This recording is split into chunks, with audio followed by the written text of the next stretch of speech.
If you're experiencing controller drift in The Sims 4, this guide will help you troubleshoot and resolve the issue.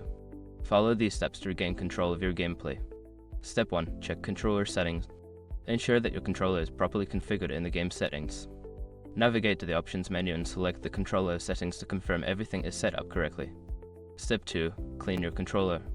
Dust and debris can cause drift. Carefully clean around the joystick and buttons using compressed air or a soft cloth to remove any particles that may be affecting performance. Step 3. Calibrate your controller. Most gaming systems allow you to calibrate your controller. Access your system's settings and find the calibration option. Follow the prompts to recalibrate the joystick to eliminate drift. Step 4. Update controller firmware. Check if there are any firmware updates available for your controller. Connect it to your system and look for updates in the settings menu. Keeping your controller updated can fix bugs that cause drift. Step 5. Test with another game. To determine if the issue is specific to The Sims 4 or your controller, try using it with another game. If drift occurs in other games, the problem may be with the controller itself rather than the game.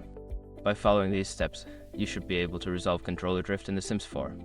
If the problem persists, consider reaching out to customer support for further assistance. Enjoy your gaming.